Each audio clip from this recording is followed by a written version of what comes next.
Buletin Didik 17 Mac bersama saya Mimi Azira Abdullah. Assalamualaikum dan salam sejahtera. Menteri Pendidikan Fadlina Siddiq mengadakan pertemuan santai dengan 20 orang guru sekitar Lembah Kelang. Program Apa Khabar Cikgu ini, kata Fadlina, menjadi wadah untuk Kementerian Pendidikan KPM mendekati dan mendengar pendapat tenaga pengajar ini secara langsung. Guru-guru yang terlibat datang dari sekolah rendah, menengah, sekolah seni dan juga sekolah sukan. Inisiatif ini, jelas Fadlina, akan diteruskan dari semasa ke semasa. Ia juga, kata Fadlina, sebagai platform untuk memberi ruang dan peluang kepada lebih ramai guru menyuarakan pendapat mereka kepada pengurusan tertinggi KPM. 3 buah sekolah di Batu Pahat, Johor masih ditutup kerana digenangi air akibat banjir sejak awal Mac lalu. Pegawai Daerah Batu Pahat dan juga Pengerusi Jawatan Kuasa Bencana Daerah Nasir Mat Ali berkata 76 sekolah yang telah dijadikan pusat pemindahan sementara PPS sebelum ini akan kembali beroperasi bagi sesi persekolahan 2023-2024 19 Mac ini. Buku ini dalam keadaan baik dan kerja-kerja pembersihan di sekolah masih lagi berjalan dan insyaAllah pada 19 bulan ini sekolah dapat menjalankan pembukaan sekolah ini dengan selesa lah seperti sedia kala. Tambahnya, 3 sekolah yang masih terkesan banjir dan tidak boleh beroperasi ialah Sekolah Kebangsaan SK Tanjung Sembrong, SK Seri Mendapat dan SK Seri Nasib Baik. 230 murid di ketiga-tiga sekolah itu dijangka mengikuti sepenuhnya pengajaran dan pembelajaran di rumah PDPR. Beliau berkata demikian selepas meninjau keadaan di Sekolah Menengah Kebangsaan SMK Datin On Jaafar siang tadi. 5 sekolah peneraju perubahan di Malaysia dipilih untuk bertanding dalam anugerah pendidikan paling berprestij di dunia, iaitu Anugerah Sekolah Terbaik Dunia bagi merebut hadiah bernilai 1.1 juta ringgit. Sekolah-sekolah yang terpilih menunjukkan perubahan kepimpinan yang mantap dengan mentransformasikan kehidupan bukan sahaja terhadap murid tetapi juga terhadap komuniti mereka. 5 sekolah yang dipilih melalui proses penyenaraian pendek dan dibimbing oleh penyedia perkhidmatan sosial yang berfokuskan kepada pendidikan, LeapEd. Sekolah Kebangsaan SK Luagan Sarawak, sebuah sekolah di kawasan luar bandar, bakal bertanding dalam kategori inovasi. Mengalami masalah keciciran murid akibat jalan ke sekolah yang ditenggelami banjir, sekolah ini telah mewujudkan Filpen Club, satu program keusahawanan berasaskan filem yang mengajar murid tentang seni perfilman, pemasaran dan literasi keuangan, ekspresi kreatif dan kemahiran kepimpinan, pada masa sama membantu mengumpul dana untuk membeli sebuah bot. SK Seberang Ramai Perlis pula akan bertanding dalam kategori kolaborasi komuniti. Sekolah ini bekerjasama dengan penduduk kampung untuk mewujudkan stesen pembelajaran berasaskan komuniti di dalam rumah di kampung tersebut. Stesen berwarna-warni yang dianggotai oleh sukarelawan ini telah mengadakan kelas memasak dan bercucuk tanam, permainan tradisional, pusat kecergasan mini dan sebagainya yang secara tidak langsung menjadi tarikan pelancong untuk menyertai pelbagai aktiviti yang disediakan. Dengan peningkatan kegiatan pelancongan ini, murid juga telah mula menghasilkan dan menjual barangan buatan sendiri seperti makanan ringan tradisional dan kraf tangan yang menjana pendapatan sehingga dapat mengubah kehidupan keluarga mereka. Bertanding bagi kategori gaya hidup sihat, SK Kancung Darat Selangor mengadakan program Great Mind Healthy Citizens, minda hebat warga sihat yang menggalakkan kehadiran murid dan menambah baik kesihatan fizikal dan emosi mereka. Sekolah ini menggantikan waktu rehat biasa dengan menganjurkan pertandingan jump rope yang menyeronokkan, juga menarik perhatian murid untuk kembali ke sekolah.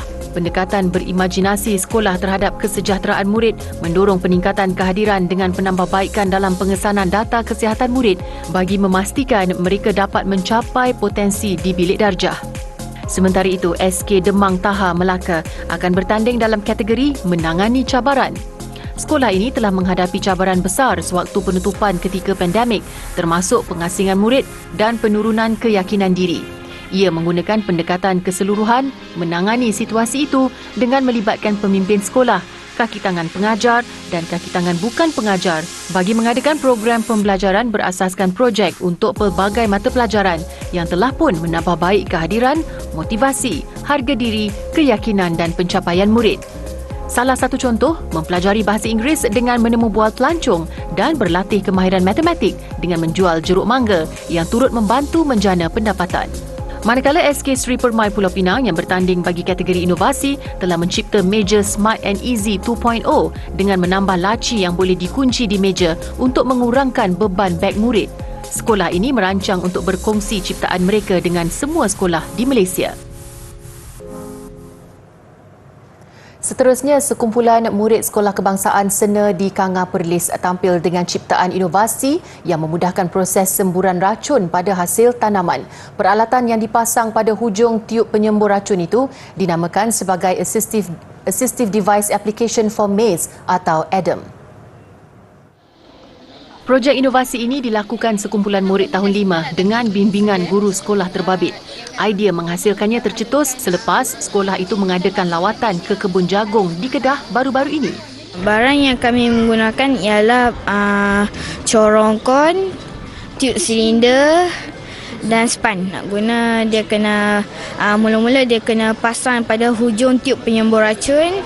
Yang kedua, halakan tiub penyembur racun itu kepada bahagian yang tertentu dan semburkan racun. Kelebihan dia menjimatkan tenaga, menjimatkan racun, menjimatkan kos pembersihan sisa pokok. Alatan itu dijual dengan harga RM6 seunit. Apa yang membanggakan, produk itu berhasil menarik minat seorang pengusaha jagung yang telah membuat tempahan 100 unit ADAM untuk kegunaan di ladangnya. Produk ni adalah antara produk yang pertama yang pihak kami bantu untuk dapatkan perlindungan hati intelek, yang mana sebelum ni produk-produk yang dipertanikan di peringkat sekolah tidak mendapat perlindungan hati intelek. So dari situ kami barisan penasihat cuba untuk membantulah sekolah dan secara tak langsung memberi manfaat kepada anak-anak. Produk berkenaan akan dibawa menyertai pameran dan pertandingan inovasi, kreativiti serta teknologi ITEX peringkat kebangsaan pada Mei nanti. Besar harapan sekolah untuk mengetengahkan produk itu sehingga ke Korea yang dijangka pada penghujung tahun ini.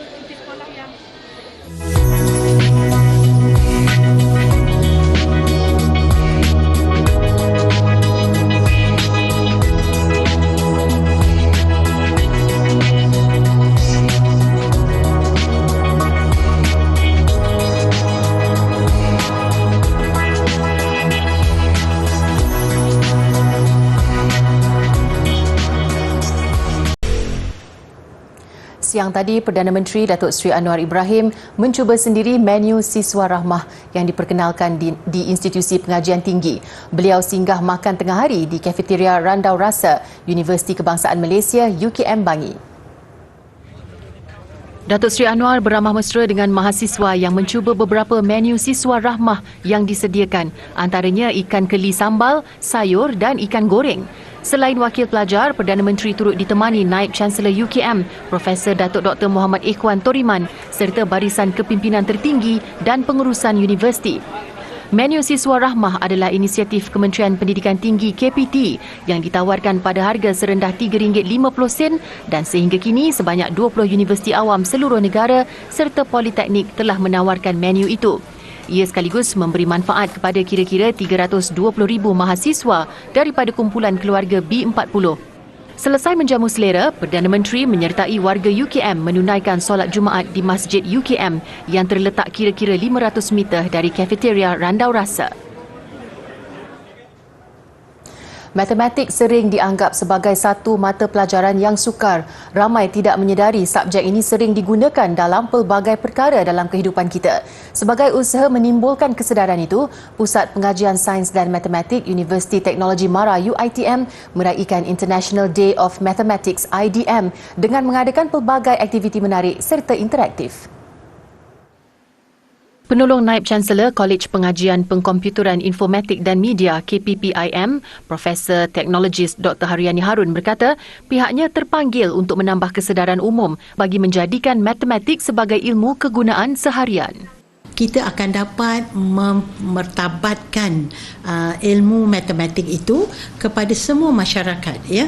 Seiring dengan perkembangan IR 4.0, kita mahukan semua pelajar-pelajar kita mahir mempunyai skill-skill analitik yang boleh menilai, membuat satu pemodelan matematik dalam bukan saja pembelajaran mereka tetapi dalam kehidupan mereka. Saya boleh katakan di sini adalah matematik untuk semua. Ya, Mathematics for All itulah tema kita. IDM yang juga dikenali sebagai Pi Day diraikan pada 14 Mac mempunyai signifikasi dengan formula matematik pi. Sambutan IDM peringkat UiTM kali ini lebih istimewa apabila pihak penganjur turut mengadakan beberapa webinar.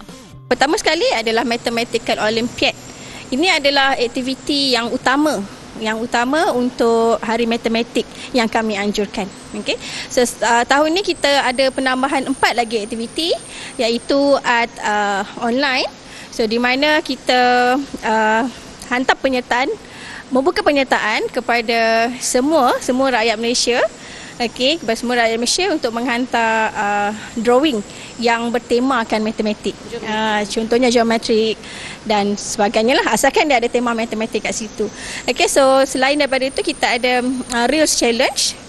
Ini pun kita buka kepada semua masyarakat Malaysia. Reels Challenge, and then kita ada Bengkel Maths App by Maple. Okey, kemudian kita ada webinar, and then kita ada culture. Pada masa hadapan, pihak kolej berharap sambutan IDM dapat diperluaskan dengan kerjasama sekolah-sekolah seluruh negara.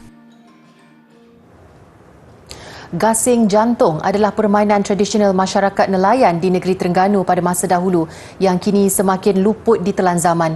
Biarpun terpaksa bergelut dengan peredaran zaman, Persatuan Permainan Tradisional Melayu Paka PTMP mengambil inisiatif mengadakan pertandingan gasing pangkah tradisional membabitkan golongan belia.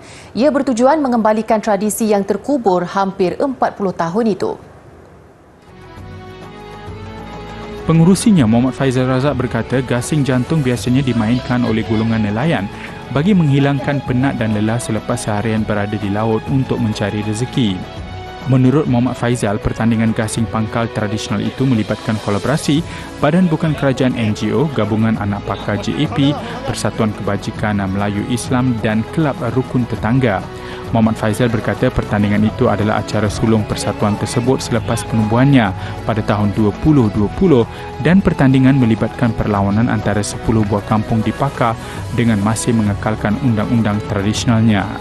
Gasing jantung ni dia ada pokok-pokok, ada menang kalah. Okey, kalau macam gasing yang bulat besar tu dia bagi lama je lah. Dia tengok gasing mana yang boleh bertahan lama. Tapi kalau gasing ni banyaklah beza dia, rasanya berpihak pada gasing jantung lagi lah, sambut tang tu. Ada permainan dalam permainan dia tu, banyak. Bagi peserta, pertandingan julung kali diadakan itu sedikit sebanyak telah mengimbau kembali zaman kanak-kanak dan remaja mereka. Kita walaupun dalam keadaan tubuh dok larat lain jadi semangat tu timbul balik lah.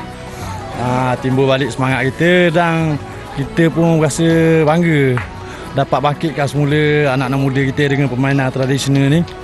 Agar tidak luput ditendang zaman orang kata. Ingat balik zaman-zaman kanak-kanak dulu. Maknanya banyak sangat kenangan tu dulu, main dulu. Cuma sukang ni orang kata sudah hilang di telang zaman.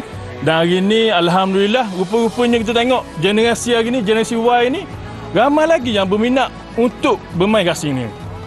Selain penyertaan kaum lelaki turut dipertandingkan kategori kanak-kanak serta wanita dan sambutan yang diterima amat menggalakkan.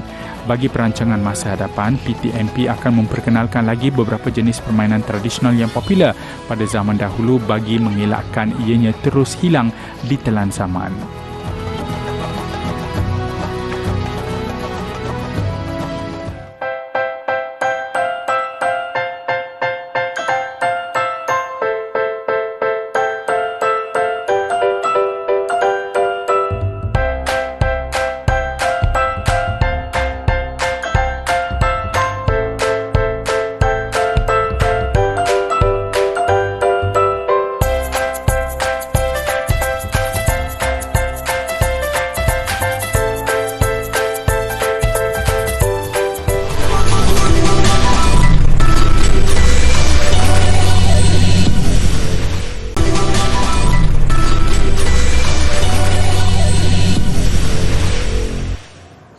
Bertemu kembali, pelbagai inisiatif diambil guru demi menyampaikan ilmu kepada anak didik. Di Amman, Jordan, sekumpulan guru menggunakan sebuah bas yang diletakkan di luar sebuah sekolah untuk mengedarkan panduan belajar secara percuma. Muhammad Al-Harun bersama 8 rakan guru yang lain menggunakan bas terbabit untuk bertemu dengan pelajar di sekitar Bandar Aman. Inisiatif itu dilancarkan 2 tahun lalu ketika pandemik melanda dunia. Selain menyampaikan risalah percuma, mereka turut mengadakan sesi belajar secara langsung menggunakan platform Facebook. أنا كأستاذ محمد الحارون يعني بستفيد إنه أنا قدرت أوصل العمل الخيري والتطوعي لكل طالب موجود بالأردن، فهذا إشي عظيم بالنسبة لي جدا. لو ما كان الموضوع مادي ما بيهمني، على قد ما إنه العمل خيري، إنك أنت اللي بتقدمه قاعد كل حدا قاعد بشوفك بالشارع، بشوفك بأي مكان بيقول هذا الأستاذ محمد الحارون، وهذول معلمين منتدى طلاب الأردن اللي وقفوا معنا وساندونا بسنوات الكورونا وما بعد. Usaha berkenaan turut mendapat pujian daripada pelajar serta keluarga mereka. المنصة كتير منيحة، بتوفر علينا مصاري لأنها بتعطينا الحصص ببلاش، بتكون لايفات بنقدر نتفاعل مع الأستاذ ونستفيد منها من ناحية إنه التأسيس للتوجيهي. Setiap tahun, kumpulan guru terbabit menyediakan sebanyak 100,000 panduan belajar untuk diedarkan kepada pelajar di sekitar bandar itu. FIFA pula melancarkan program bola sepak untuk sekolah FIFA's Football for Schools F4S di Kigali, Rwanda. Ia turut dihadiri ikon bola sepak Perancis dan pemenang Piala Dunia Yuri Jokev. Majlis pelancaran yang diadakan di Stadium IPRC Kichukiro turut dihadiri kanak-kanak yang mengambil bahagian dalam aktiviti bola sepak. Program dikendalikan oleh FIFA dengan kerjasama UNESCO. Di Rwanda, FIFA bekerjasama dengan Kementerian Sukan dan Pendidikan serta Persatuan Bola Sepak Rwanda dengan matlamat menjadikan sukan bola sepak sebahagian daripada sistem pendidikan di Afrika Timur.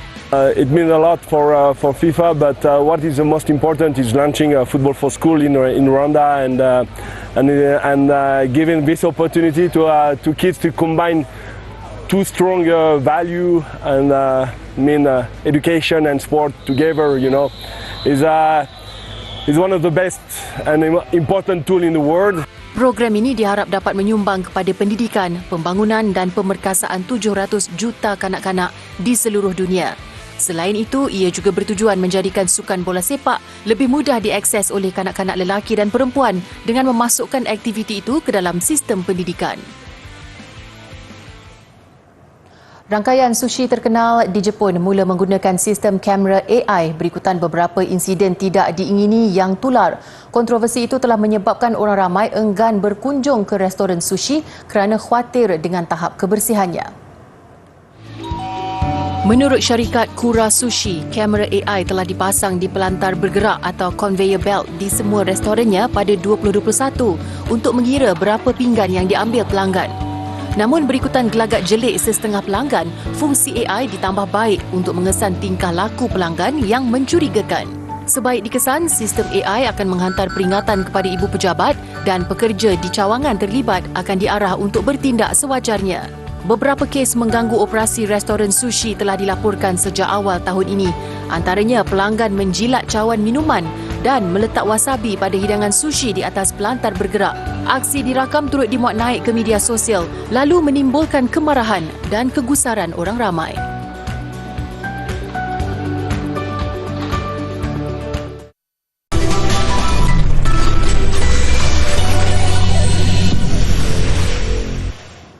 Sukan, pemain perseorangan negara Eng Ji Yong cetus kejutan sensasi di bumi Birmingham apabila menyingkirkan pilihan utama yang juga pemain nombor 1 dunia Victor Axelsen. Ji Yong menang menerusi permainan 3 set, kejayaan yang cukup bermakna dalam kariernya. Berdepan Victor Axelsen di pusingan kedua, sudah tentu laluan getir menanti Ji Yong. Bagaimanapun dia berjaya menyerap segala asakan Axelsen dan memenangi set pertama 21-15.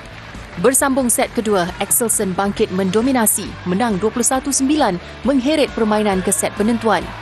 Berlangsung cukup sengit, kedua-dua pemain terikat dengan mata 21 pada satu ketika sebelum Ji Yong berjaya mendapatkan mata berharga. Dan kesilapan Axelsen ketika membuat pukulan menyaksikan Ji Yong melonjak gembira meraihkan kejayaan terbesar dalam kariernya.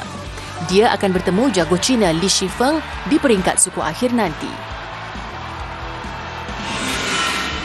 Kejayaan Ji Yong ibarat pencetus semangat buat perseorangan utama negara Li Zijia.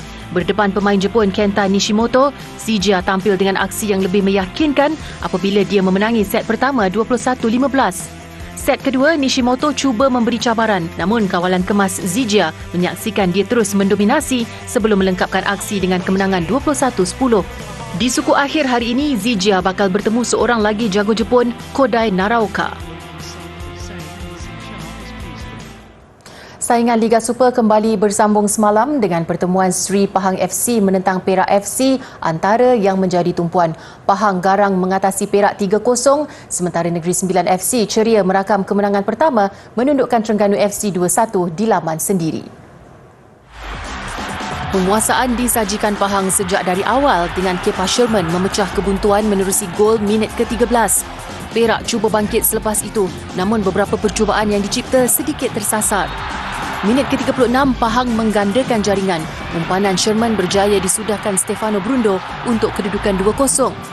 Minit ke-39, Perak semakin tertekan apabila Muhammad Nasrul Amri Kamarul Azhar dilayangkan kad merah berikutan kekasaran ke atas Sergio Aguero. Kelebihan itu dimanfaat Pahang untuk menambah gol minit ke-74 hasil sentuhan Zuhair Aizat Nazri. 3-0 kekal sehingga whistle penamat menyaksikan skuad kendalian Fandi Ahmad naik satu anak tangga ke kedudukan keempat Liga selepas mengumpul 9 mata keseluruhan.